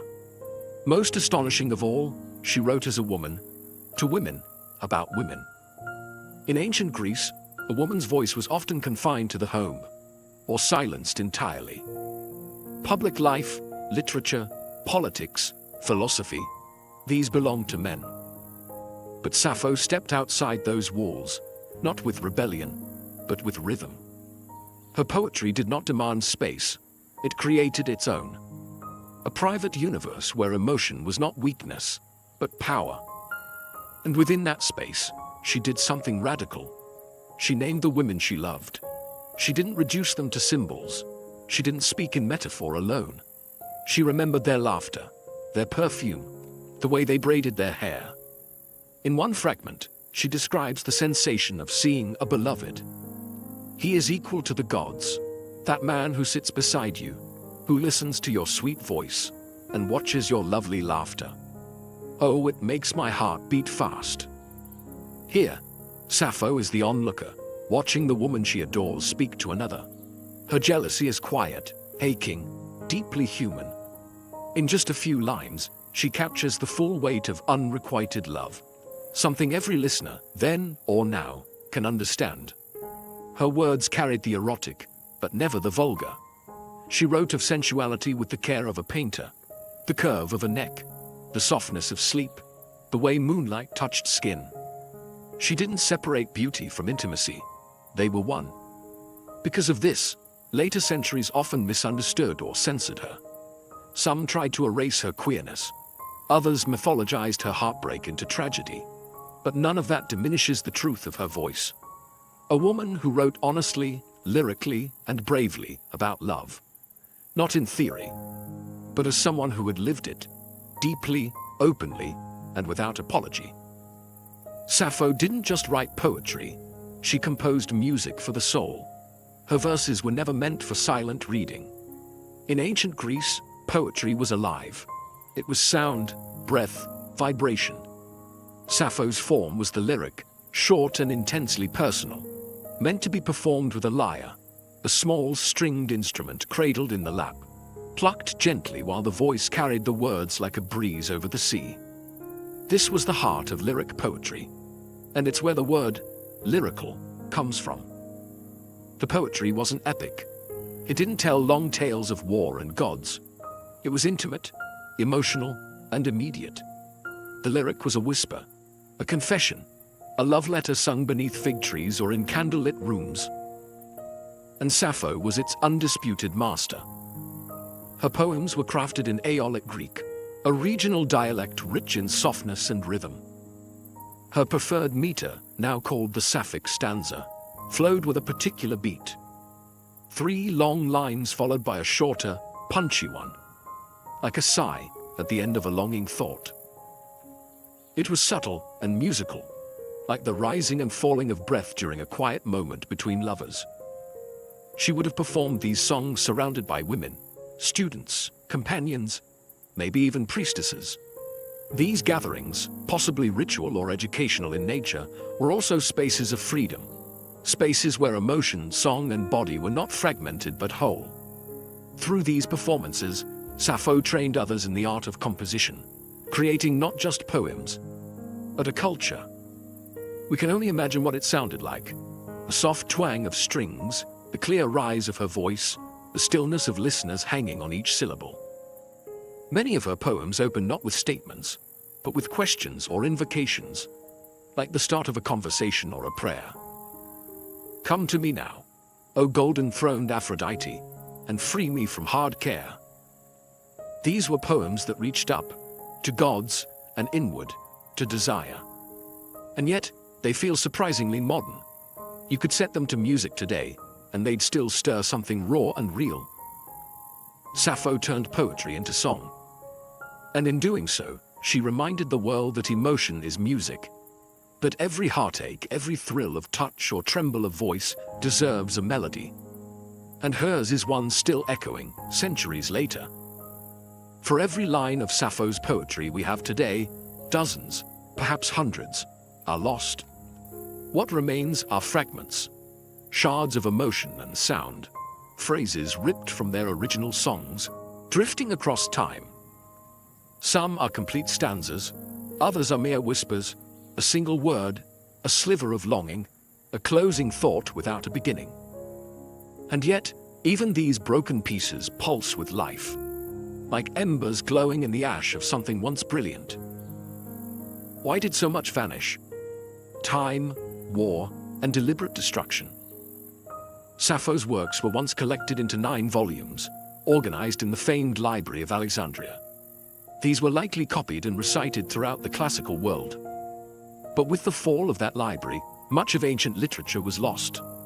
Later, as Christian influence rose, many works deemed pagan or immoral were suppressed, neglected, or intentionally burned. Sappho's poetry, filled with passion, especially same-sex love, made her a target. By the medieval period, she became a ghost. Her name survived, but her voice was nearly silenced. Only through quotations by other authors, preserved in grammars, commentaries, or philosophical works, did bits of her poetry escape extinction. These fragments were often cited for their style or vocabulary, not for their emotional force. Yet the feelings still bled through.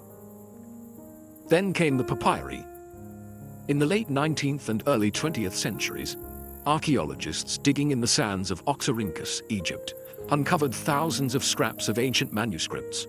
Among them, torn and faded lines of Sappho, bits of songs that had not been seen for over 1,000 years. More discoveries followed. In 2004, a nearly complete poem was found on a papyrus wrapped around a mummy in Germany. Each recovery felt like a resurrection, and yet so much remains missing.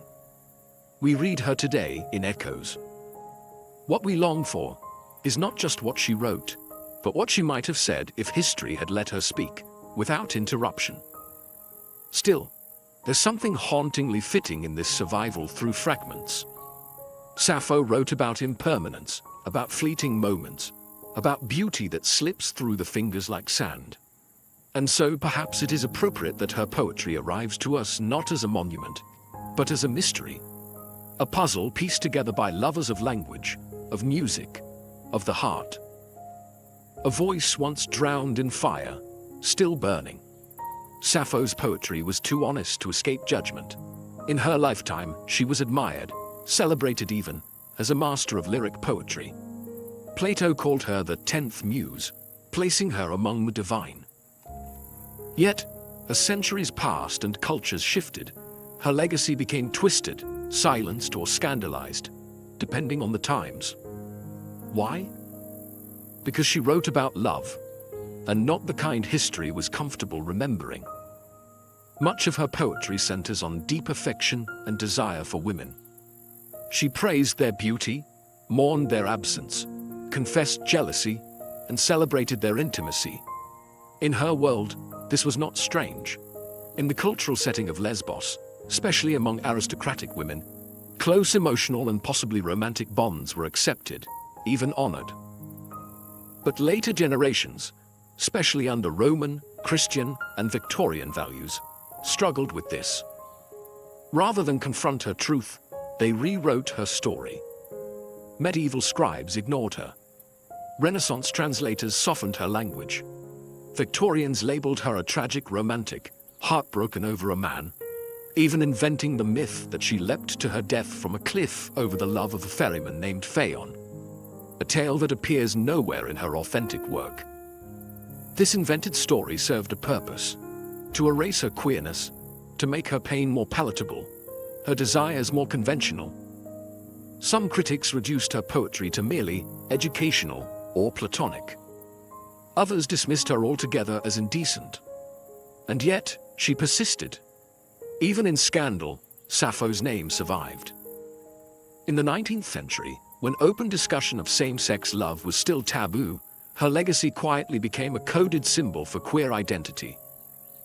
The words sapphic and lesbian became terms for romantic love between women, rooted directly in her name and her home. She became, without ever intending to, a figure of resistance, a poetic ancestor to those whose loves were silenced. And still today, debates echo. Who was she? A teacher? A lover? A myth? A threat? But maybe the better question is, why are we still afraid of her truth? Sappho didn't write to fit into categories. She wrote what she felt. She named beauty, confessed longing, and lived through verse. Her scandal wasn't in her actions, it was in her honesty. She dared to write desire.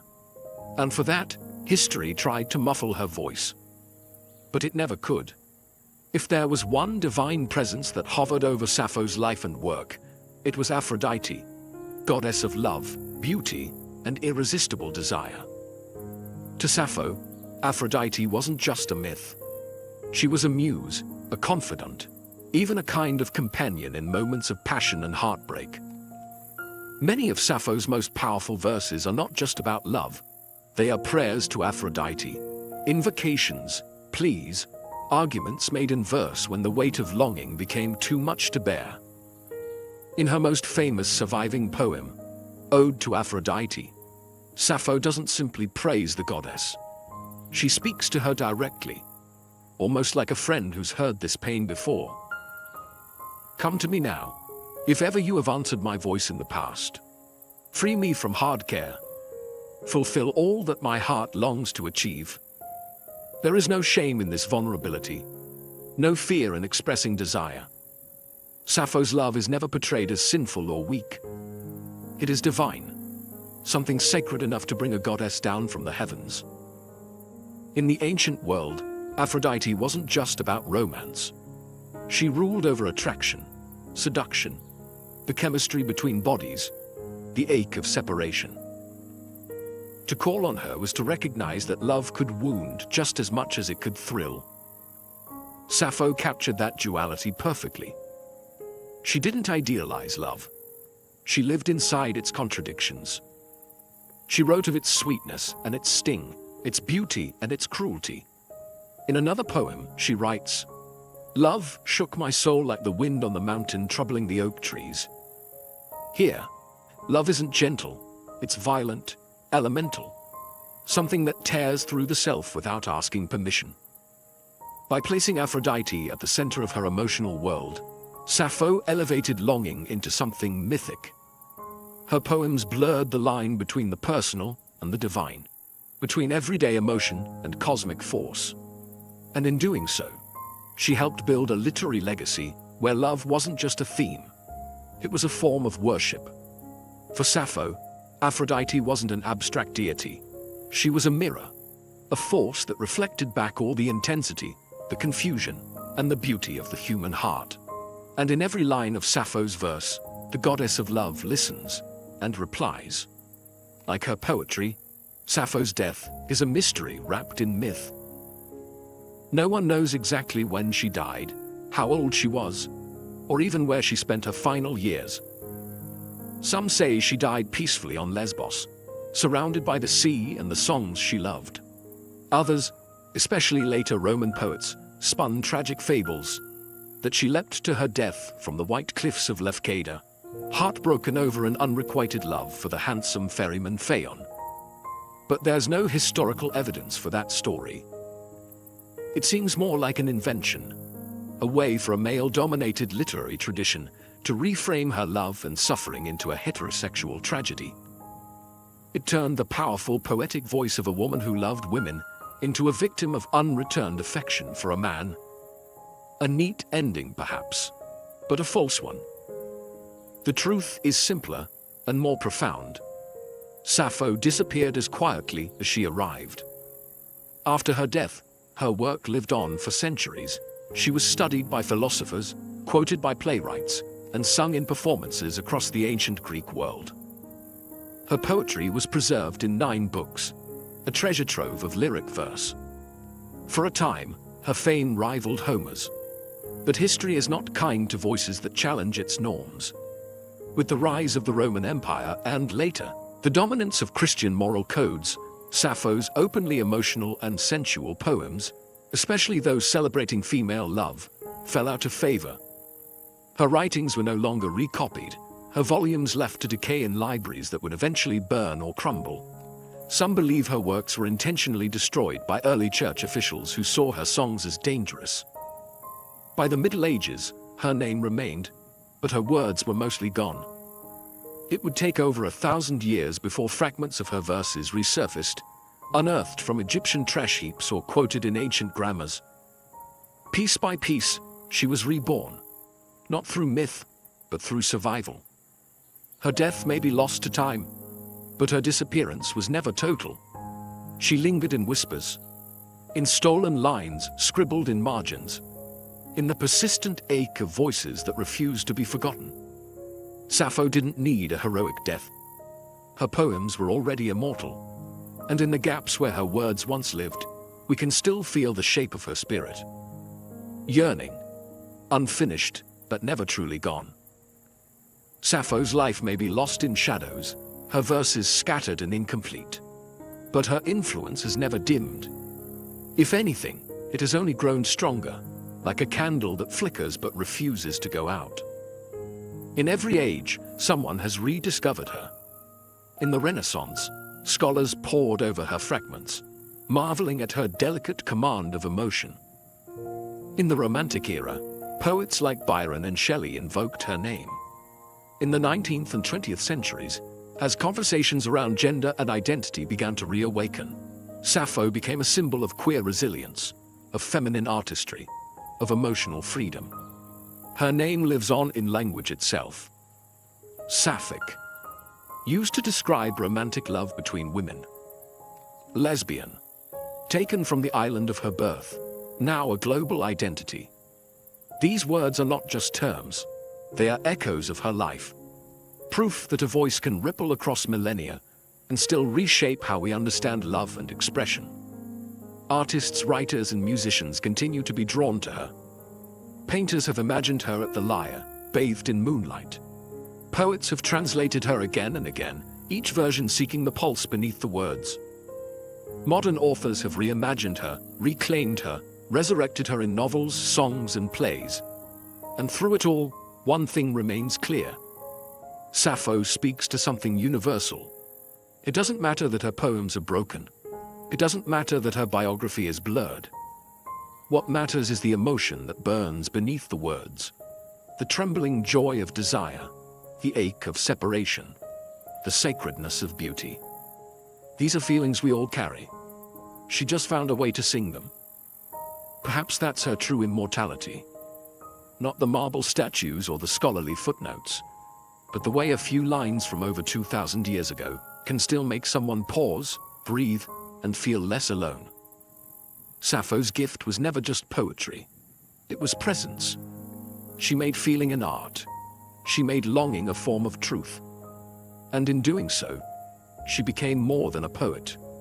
She became a mirror for anyone who has ever loved quietly, deeply, or in defiance of the world. And as long as human hearts break and heal through language, Sappho will remain, not just remembered, but felt.